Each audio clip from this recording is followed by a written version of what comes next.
in the mountains for some reason. So yeah. So, what other projects have you worked on? Can you narrow that down? Well, Sorry. I know you've worked for a lot of big name companies. How did that come to be? Like Netflix and any of your other. Well, okay, let's do this. Sorry. What was your favorite one? Favorite one? Oh man. Oh. Can I think on that? And can you ask another question while I'm like kind of thinking in the background on that one? 'Cause there's Sure. So how long have you been doing art professionally? 12 years now. Oh wait, no.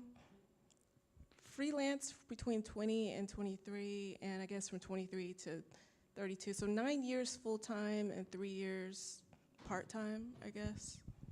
Yeah. Okay. And what inspired you to start drawing? Competition. My sister drew better horses than me. No joke. I wanted to. She was better than me at everything. She's 3 years older. I wanted to beat her at something. So she drew better horses and she drew better Sailor Moon, like looking faces than me. So I'm like, I gotta do something better. When I was like 6, like that for real. That is what started it. Like, yeah. Hey, competition's great. Yeah. So especially sibling rivalry. That's Yes. probably the best because you're feeding off each other your entire lives. Yeah. Yeah. Yeah. Okay, so let's see. Does anybody have a question? Yeah. Stand up and go to the mic. Okay, I just got to follow up on that. Is your sister still drawing? Or are you still competitive with her? I'm still competitive. Unfortunately, she's not drawing anymore, but we are still quite competitive. Yes. Like, what else do you guys compete with? Just who has like the. I mean, she's kind of winning, but just who has the best, just generic styling, just Oh, like. Who's just living better? Who's living cooler? Currently, she's winning. I don't believe that. I don't know. It's pretty steep. Any other questions? Okay.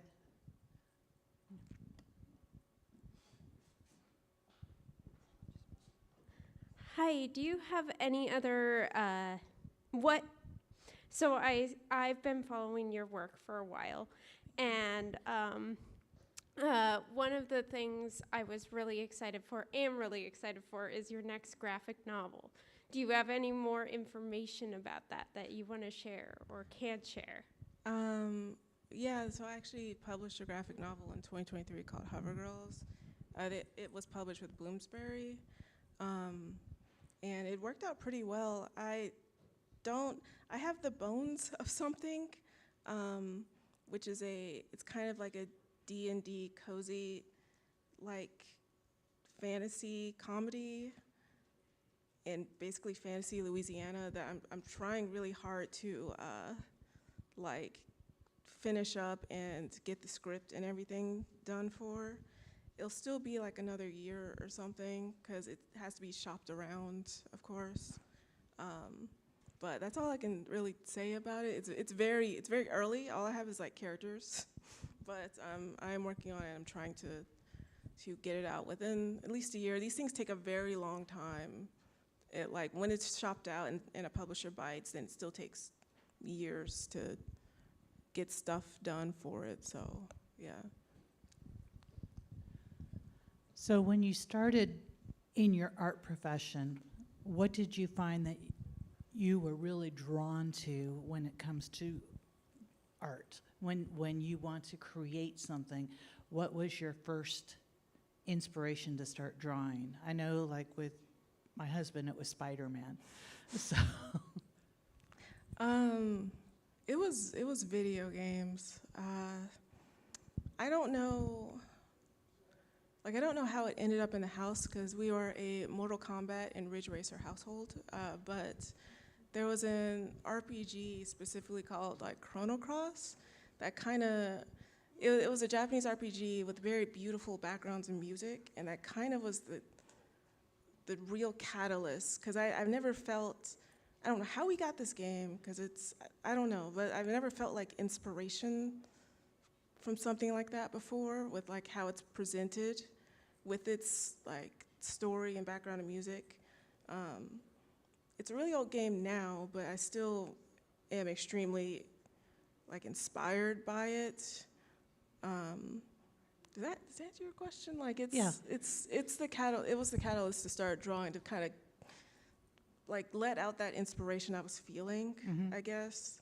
And maybe someone else feels it, or I can just talk about this video game.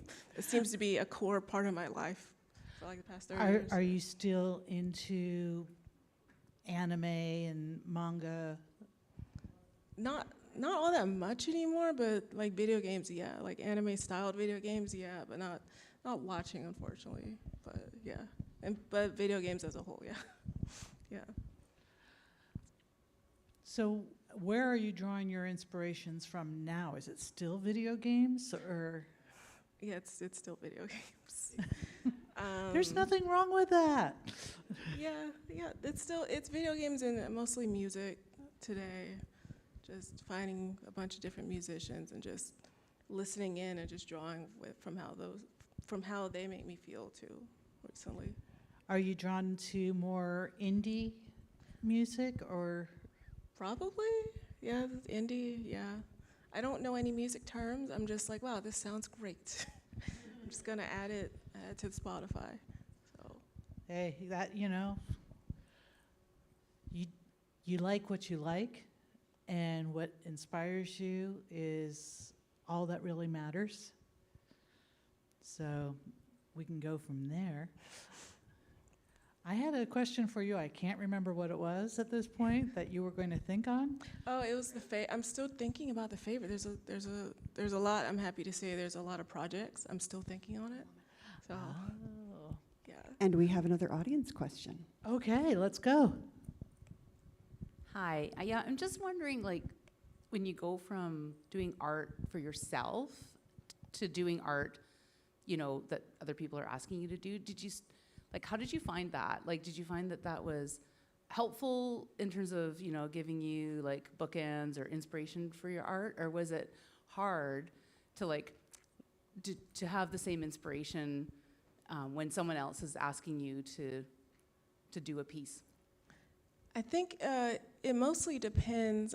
Early on, whenever I was commissioned to do something, let's say like a children's book or just children's media early on, they just saw they mostly just saw like an artist that can paint black people mostly, and they kind of just wanted, a painting of like a black figure or anything like that. And they didn't really want like my style. They just wanted someone that can do this for what they needed for this assignment. So that was kind of difficult to start out, because I try to add, I don't know, some more color, but that's not really what they wanted. They wanted like hyper realistic or anything like that. I guess within like after COVID actually is when I started getting more projects where they want black people and they want like fantasy and sci-fi, or they just want the colors that I do, or they just want the input that I could add to this. And that makes a huge difference. Like if it's a subject matter that they want me to draw that I don't know anything about, I'm happy to research it, because it's always like extremely interesting. And that makes it easier, and it makes it easier to incorporate more into, I guess, personal art too, because now I've learned either a new technique or learned about something fascinating, or I got 5% faster because I had to draw like 20 backgrounds in 2 weeks. That has happened. So I think every project has been a boon, I think, like literally every single project, whether it's gotten off the ground or not, because I've learned something from it, and it just grew somewhere from it. Do you have any horror stories? Yes. Uh, there's so many. Give me a moment. Goodness. There was like the very first children's book they wanted me to do for HarperCollins, I think, or Houghton Mifflin, which they wanted a. I can't go into specifics, but what they wanted was like kind of like a bait and switch of what they asked for the first time. And it was in like a major company, and I didn't have an agent at the time. I had no idea what I was doing. I'm just like, wow, somebody wants to, like a big publisher wants to do a book with me. But they wanted, can't remember full specifics, but they wanted, let's say, a standard children's book, which is 32 pages, which is usually around 14 to 16 spreads of art. And I, being naive and 21, didn't fully read the contract, or didn't read it correctly. I mean, always read the contract. I knew that at the time, but didn't. I'm just like, yeah, that's actually it's probably fine. It's like maybe 14 to 30 spreads of art that they want. They probably just want 14 because that's all that fits in a 32-page book. But no, it's important to clarify and always push back your contracts because they wanted 32 spreads in case they didn't use the 14 that they initially wanted instead. And then they wanted them in black and white as well, which was, the book was about color. So I'm not sure why they suddenly wanted them in black and white, which some of the colors didn't translate well, so I had to like redraw a bunch of that. So that was horrible, and I mean, I wasn't agented at the time, but yeah, that and they didn't even use any of it. They decided not to. When I was about like 90% done, they were like, no, we're just not going to use any of this. Maybe they could tell that I just wasn't feeling it. I probably wasn't doing my best work after being like kind of done like that, but yeah, and there wasn't even a kill fee. They're just like, no, we're just not going to use any of this. So yeah, read your contracts, please ask questions, and doesn't matter how long it takes, or just find an agent that's actually looking out for you. Yeah. Do you have any other tips or tricks about being in the business? Find an agent that's actually looking out for you, not just any agent. I got an agent after that. All they cared about was, like, mostly all they cared about was money, and I also was basically their token black artist. They had a lot of artists, basically like a Pokemon roster of artists, but there was like 5 like minority artists, and I was getting all of their projects, and I was kind of getting burnt out. I'm like, wow, this is great. Again, naive, but I was getting burnt out a lot and quite a bit, and realized that they don't pay within 6 months. Like the agent held the money for 3 to 6 months. Yes, it's terrible. Yeah. That sounds criminal, actually. Yeah, again, it's their own contract. And I'm like, yeah, it's probably okay. They'll probably pay me on time. No, just make sure your agent is looking out for you. When I left, it was kind of like chaotic too, because I'm like, I can't do this anymore. They tried to, they forged my signature on like a few different like books too. That actually wasn't in my contract. It was in a brand new contract that I'd never seen before. And my signature was mysteriously on. Just, if you do get an agent, just make sure they're actually looking out for you. Just, yeah, it was not a great 2.5 years that I was with them. Yeah. Okay, so we've heard the bad. Yeah. How about the good? You've got a good agent now, I'm assuming, and everything is looking up, and you're having fun? Yes. Okay, so... I think I know my favorite now. Okay. Yeah, it actually was earlier this year. It was I don't know if I can announce this book yet, but it's an upcoming like romance.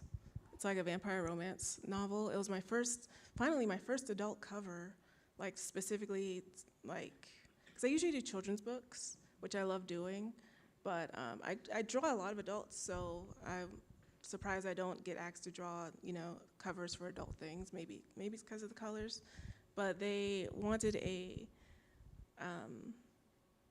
it's like a vampire fantasy in a small town. It's a very cute book, and they wanted basically an extremely cute like romance scene as the cover in a greenhouse at night, and there's colors everywhere, and it's beautiful. I had a lot of fun working on it, and I got to actually research.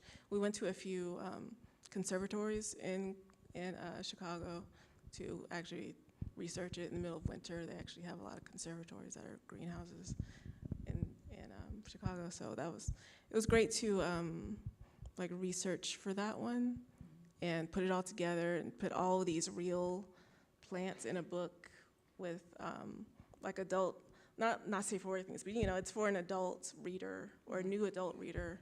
So that was very fun. It's very refreshing to do. Sorry, I have another question. Yeah. I saw your interview yesterday, and you commented on your eyesight and how you used color to, bring depth and three-dimensional. I thought that was super fascinating. I don't know if there's anything more you'd want to say about that, but I'm just looking even at the backdrop here, right, and thinking about, how much depth there is. So I don't know if there's anything more you'd want to share about that and how you experience, your use of color and how you work with it to bring out that depth. Yeah, so for anyone that wasn't here, and can't see up here, I have a lazy eye. It's very lazy, doesn't work. And because of that, I can't see like 3 dimensions, apparently. Apparently, it feels like I can tell where spatially things are, but apparently I can't see true 3D. And because of that, I tend to see a bunch of colors and shadows. It was explained to me by an eye doctor like 10 years ago, but like they scientifically explained that to me, but like I also read it when I was like 15 in like a cracked article that a lot of like artists and a few different impressionists also probably had lazy eyes depending on their portraits, their self-portraits. Can't remember any names right now, but yes, I read it in the cracked article, and a doctor actually told me this about the colors, but I just tend to use whatever looks the strongest, but still, I guess, accentuates the subject matter. Like this one, like the girl and the dragon are bright yellow, but what brings the eye to the bright yellow is just another like bright blue that just kind of, I guess, points to the bright yellow. It just kind of, I guess it makes sense to me, but I know a common like color combo is orange and blue, which I do default to that quite often, but yeah. So, yeah. Have you found that having that different outlook on how you perceive colors and art and everything, have you found that it is a blessing or a curse? Oh, it's blurst. It's. I love that term. I've been bullied a lot. That's a curse. But kids are kids. They see a difference. It doesn't pair well with ADHD because I can kind of see 2 things at once-ish, and it kind of throws me off in terms of what to concentrate on. And I can't wear 3D goggles or do any VR things. It doesn't work. Like anything that requires stereoscopic vision doesn't wait, I don't know if that's the term, but anything that requires two eyes looking at something, it just doesn't work. I actually had surgery for it, but it can be undone, and it looks like it was undone. It only lasted like 6 years. But it is a blessing in that, I mean, I can see two places at once. That's very helpful if I suspect, I don't know, somebody's being like sus on the side of me or something. Like the color thing, I guess, is pretty unique. I mean, artists can use color. They don't have to have a vision issue. They can still use colors the same way, but it's hard for me to describe how I'm doing it. It just makes sense, I guess. So it kind of, I guess, comes naturally, if that Well, makes any sense. I've seen a lot of artists that have various, I don't want to say disabilities, because I don't think of it as a disability, but different perspectives, and different issues with how they see the world. And their art always tends to be more engaging and more interesting. So that's what I have found with artists that have these issues. So I was wondering if anybody has ever told you that the way that your color draws them in is what they are looking for and inspires them. Yeah, thankfully have heard it a lot last night. And just at conventions, I maybe go to 4 or 5 conventions a year, and people tell me this. I'm extremely thankful each time they do, because I'm just drawing in a dark room. It's hurting my eyes even more with all the lights out, with the bright screen. So, and you don't like get this feedback when you're just posting online. I mean, people are extremely nice online, of course, when they say like, "I love your art." It just hits different when someone tells you that in person, because you're like, "Oh, you're real. I'm not just posting this to the void." So, it's extremely lovely. What medium do you normally work in, and do you ever play in other mediums? Yeah, currently I'm mostly digital, like this is digital, and most of the things in the art show are digital. I use a software now called Paint Tool Sci 2. It is very old painting software that barely works on my computer, but the way brush strokes work, it just feels amazing, and nothing else has been able to like capture that. Like the way it feels just feels like real thick paint, but you don't feel the thickness, but it's the way it like interacts and works. It feels great. And I actually I used to do a lot of acrylic and watercolors, but that started to hurt like my hand. Like I'm left-handed. It started to actually hurt my hand. But I got surgery last month. It doesn't look like it now because I actually recovered pretty quickly, because I couldn't do traditional work. The last traditional work I could do is actually in the art show as well. It's like the girl with like the oatmeal cream pie. That actually hurt me for like a month.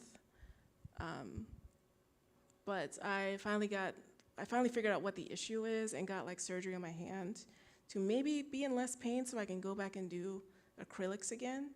But digitally, I love like mediums or just drawing sets and paint sets that look like extremely colorful, like acrylics and gouache. So I'm trying to mimic that digitally, and maybe hopefully if I heal up correctly, I can go back and actually use those materials too. Yeah, I was noticing that your artwork to me has the feel of watercolor with how soft everything is. But yeah, so it's amazing that it's all digital right now. Thanks. I mean, it's hard to get like colors like that without like, I don't know, cadmium or something in it. So the digital is very helpful with that, and just getting that strong colors without, you know, the more harmful, I guess, paints that you have to use to get those pretty good colors. But you know, it's digital. It's not quite the same. But I mean, I started digital. I'll probably end with digital. I'm not gonna stop doing digital. I just kind of want to also do some acrylics too. So are you 100% digital then? Currently, yeah. Yeah, currently, yeah. Hopefully, maybe 80% later on, but we'll see. We'll see how my hand heals up. So, Yeah. yeah, Yeah, well, hopefully it heals up great. hope so. Do we have any other questions? Yes, back to your doing the book cover. When you are asked to do a book cover, are you allowed to read the book before you do the cover? Yeah, it depends. It depends on how much of the manuscript they want to give you. Usually they give me excerpts, and I try to read those and reread them and read them as much as possible. Sometimes they give me the full book, and then I actually do read the full book and take as many notes as possible to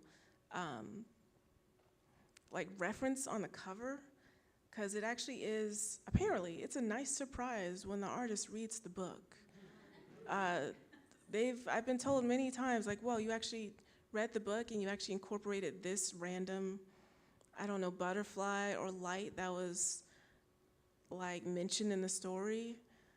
That's great. It's apparently not super common for the artist to read the book. I understand people have time, like they don't have the time to do that, but like it never made sense to me to not include parts of the story in the thing representing the story.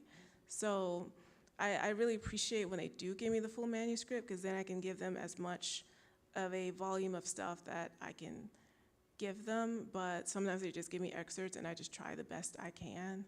Or I try to actually beg for the manuscript. There was one I was, like 2 months ago, I was begging, basically asking constantly, can you please give us the full manuscript, because what they wanted was kind of, it may have been like, sorry, I keep tapping on this, considered religious, like Haitian religious, or like Haitian,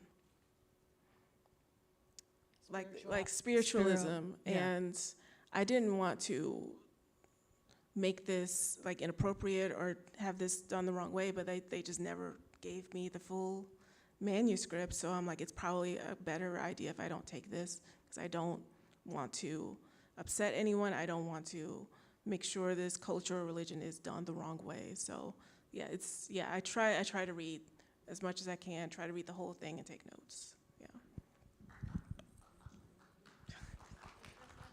Have you ever found that an art director gets in your way? Yeah.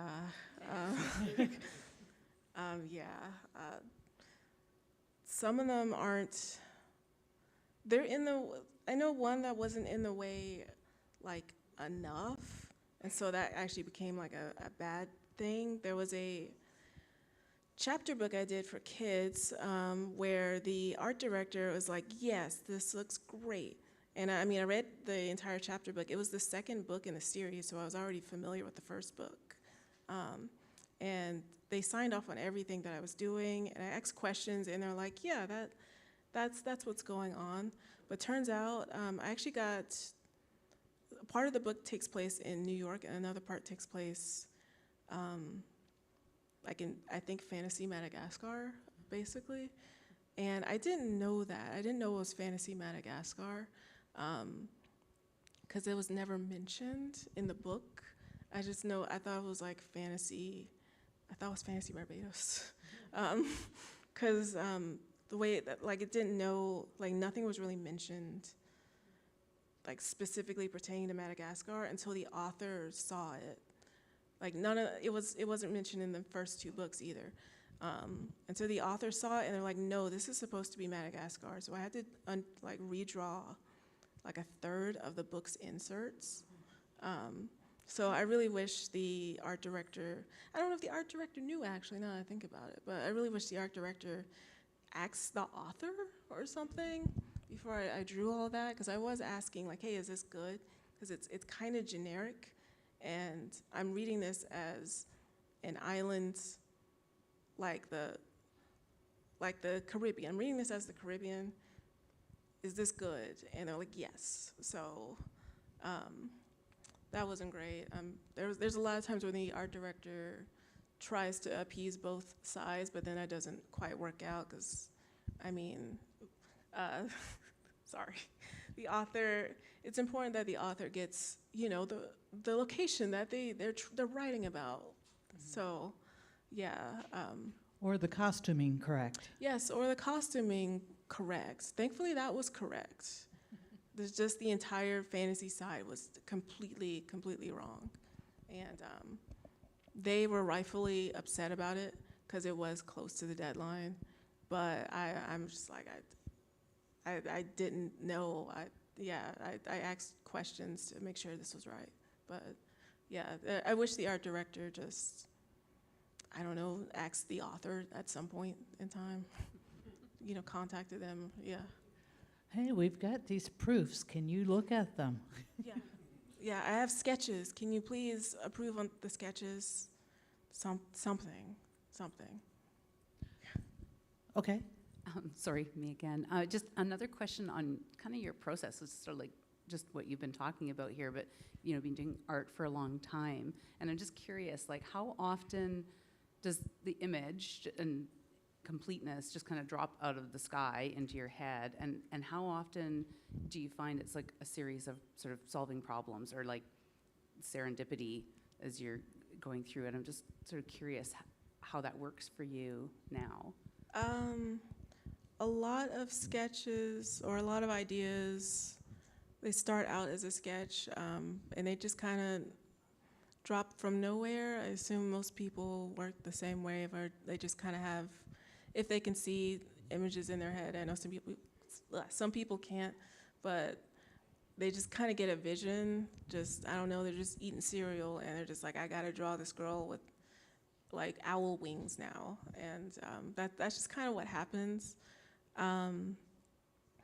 There are some things that are processed, like the weapon fairies, which I mentioned yesterday, is like a series of fairies with weapons. I think they're actually in the guidebook, which is very cool. That one took a lot of, that one took a lot of finagling to figure out, and just putting things together and trying to sketch aimlessly. Sketching aimlessly is not a strong point of mine. I need either a strong idea from someone else, like an art director, or just someone that just has a cool idea or whatever, or I just need to just fall from heaven. So that, it depends on what it is. If I'm doing a series like the series of Weapon Fairies, then it requires sketching around, which I do not like, but most of them just kind of just poof in, just casually, yeah.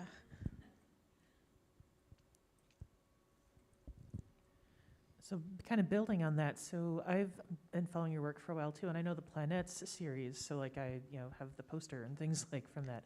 So you've done, I feel like there's several series like that you've done, but you also do one-off things that get posted on your social media and whatnot. Do you use those series as, I guess, what's kind of like, how do you, what does that do for you in terms of your creative balance, or is that kind of your, hey, I at least if there's a series idea, I can keep going, knowing I have this formula that I'm trying to make myself do something, or I guess is this a mechanism for you between doing the series and doing the, like, maybe you do get the random inspiration for the one-offs, or are those more commonly coming from some other outside requests that you responded to? I think it's a mixture. A few times there are outside requests, like I get requested to do like tarot cards often.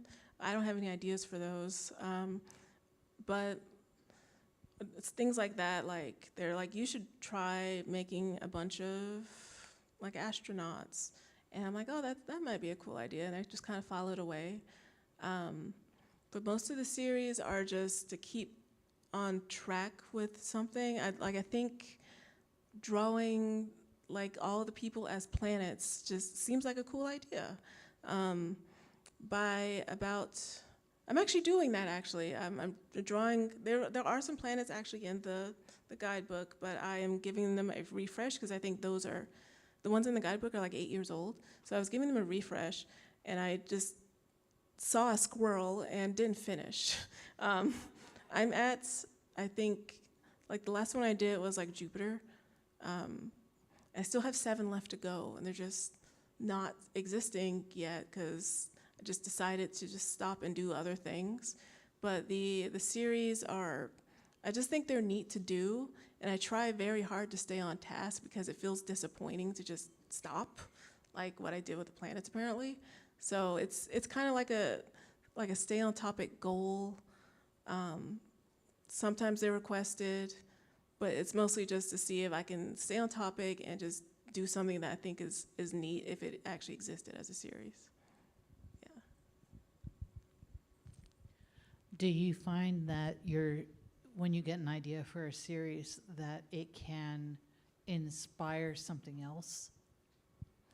Yeah, that's why the planets one isn't finished.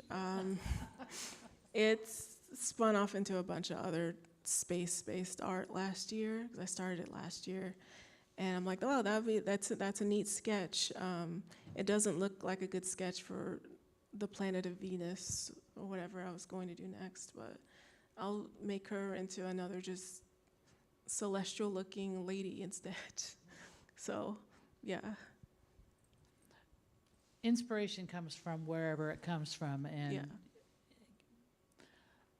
I know so many artists that are like, just draw a line on the page and go from there. I'm like, That's hard. what?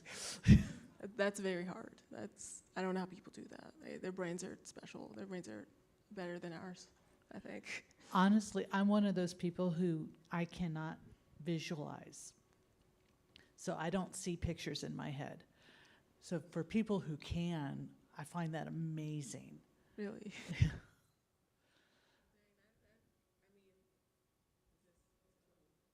Nope, it's not working. We have a dead mic.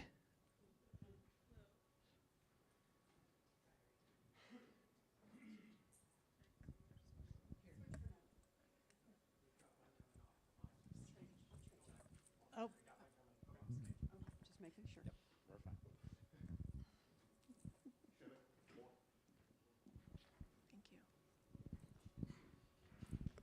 Hello. okay. I think just the way people's brains are just they're so different. It's kind of amazing. Like I have an arts associate friend who also doesn't see things in his mind, but he just draws just the most incredible food art just still seemingly from nowhere. He's not in front of a like delicious duck dinner, but he just drew it anyway. And he's like, no, I didn't see any of that. I just drew it. So it's just the way people's brains are. It's just beautiful, I think. Just how everyone just sees or, can just, what's the term, like, just factor in or just come to a different conclusion so differently based on how their brain decides to just exist is kind of amazing, honestly. So if I wasn't an artist, I'd probably just be weird about brains and maybe not a brain scientist, but like, I don't know. I just think it's really, really fascinating. Yes, it really is. Do we have any other questions?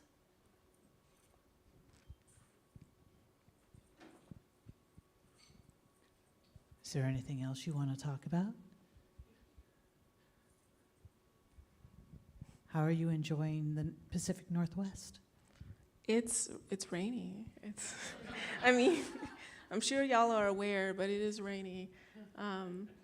It's gorgeous though. At some point, like we've been to Seattle 3 times, and each time I'm just kind of marveling at just like the beauty and how like close to the ocean like Seattle is. We've only ever been to Seattle, but it's just gorgeous. Like it's a different sort of beauty from where I've ever lived. Well, So hopefully you can get some Pacific Northwest inspiration. yeah. Oh yes, I did. That's actually what's on the shirt. The Norwescon shirt. That's Mount Rainier. So yeah. And the whales are because whales are cool. But I think that actually I got inspired from that from the first time coming to Seattle. I think in 2013, or no, 2023, something like that. 20, somewhere, post-COVID. We'll have to keep bringing you out. Yeah. It would be an honor, so. Nothing from the peanut gallery?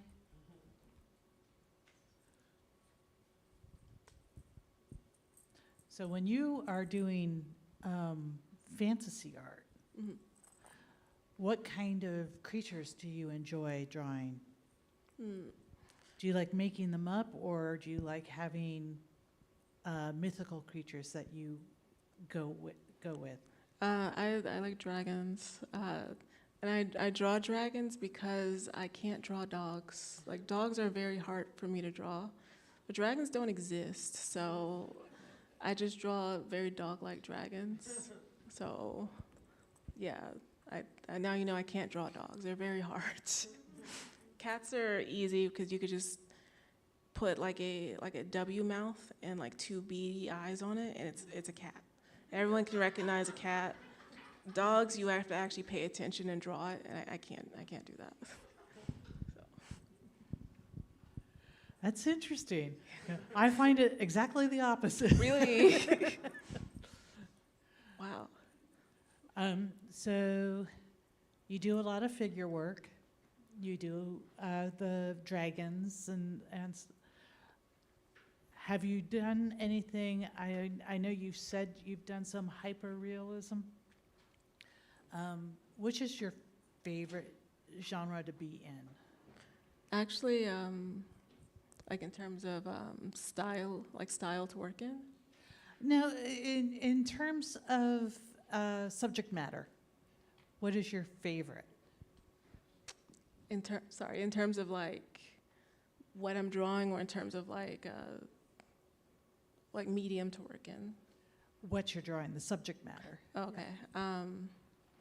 It's mostly people. I do really appreciate drawing backgrounds. I don't get the call or the want to draw backgrounds unless it just hits me a certain way. But I do mostly enjoy drawing people because, I don't know, I am people.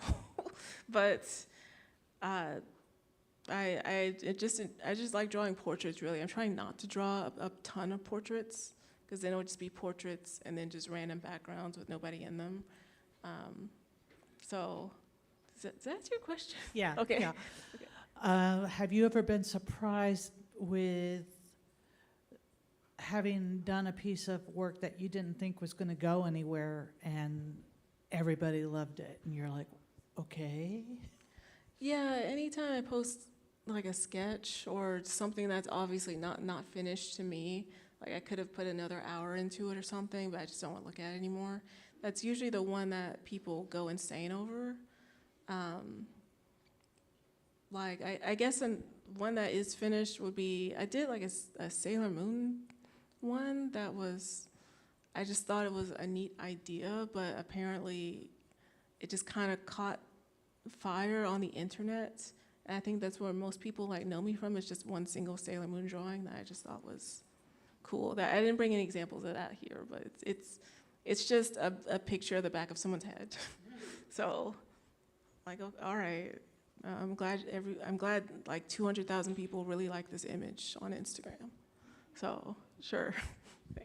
And in the opposite of that, have you ever had a piece that you were so happy with and so proud of that no one else seemed to gravitate towards? Yeah, that's actually a recent one. I drew. There's a semi-series, I guess. I'm not focusing on it purely, but it's recurring themes or characters. There's like two, like fox male as in like shipping couriers that are just delivering things around like a town. And I finished one before my surgery, and it kind of just flopped. I'm so proud of this. The background looks good. There's cute foxes, and there's like a cute raccoon. People will really like this, and it just flopped immediately. And as in like, I don't know, I just thought people would just think it would be cute, but who knows if it's just, it's probably just social media or whatever, but like essentially like it kind of got no response, which, I mean, it is what it is. Like a no response to me is like, I mean, it's still, it's not like people don't like not like it, but you know, maybe like a tenth of the people like saw it or something, or maybe they thought it wasn't me that drew it, because it's just a background with like like animals, and I usually draw people. So when I kind of branch out like that, I guess, or anytime I draw like a dude, it's usually also one of my favorite drawings. or somebody that presents male, it's usually one of my favorite drawings, and usually that's one of the least liked like drawings on the internet or something.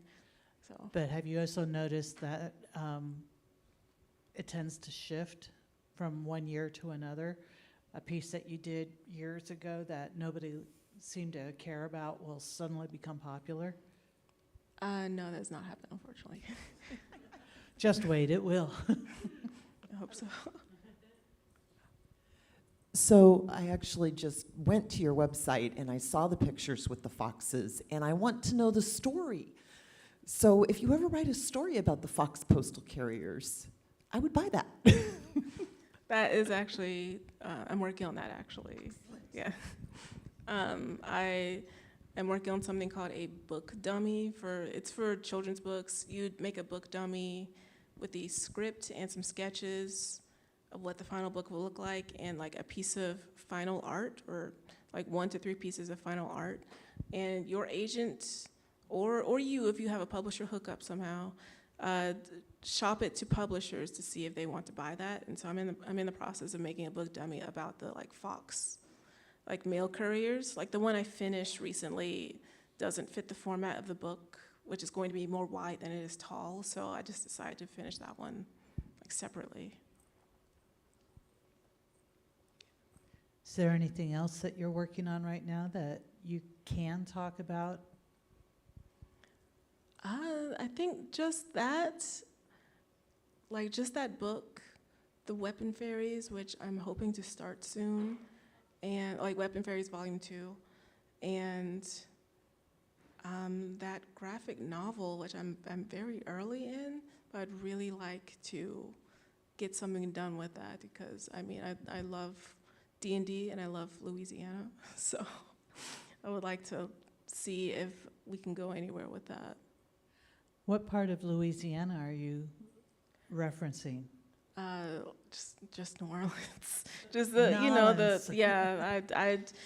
I would say I love Louisiana, and I don't know anything about Louisiana, so except New Orleans. But I mean, I really enjoyed our time there and around there.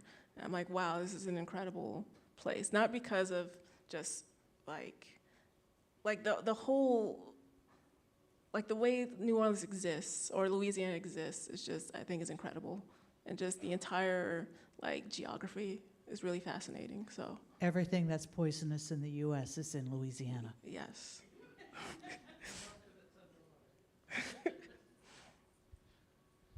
Any other questions from the audience?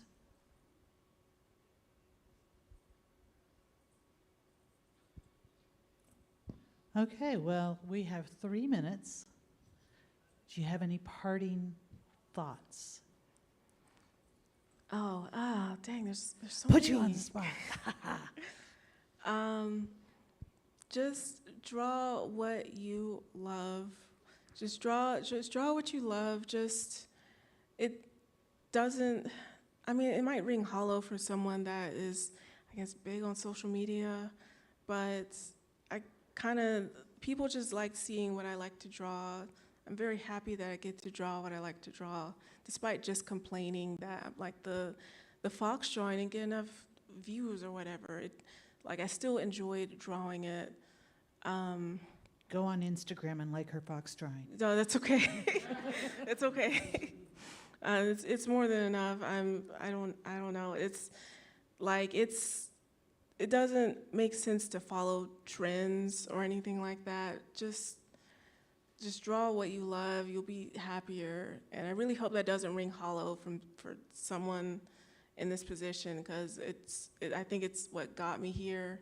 that and timing and luck, but also just, I just wanted to draw a dog dragon today. And people really resonated with it, and they just found it like, yeah, I like this thing. It doesn't feel like it wasn't part of a trend or a goal or anything. It's just, it's casual, and I liked it, and I think that's what has helped me a lot today. So, yeah, don't chase trends. Yeah. And where can people find you on social media? gdb.art. Apparently .art exists as like a .com URL. So it's just gdb.art, and I'll take you to my website if you type that in. Okay, well, I think our time is just about up, so I'm going to wrap up here. And I want to thank everybody for coming in and welcoming our artist guest of honor. And we will see you around. Are you adverse to people coming up to you? No, not at all. So feel free to say hi if you see her in the hall. And we will leave you there. So thank you very much for coming.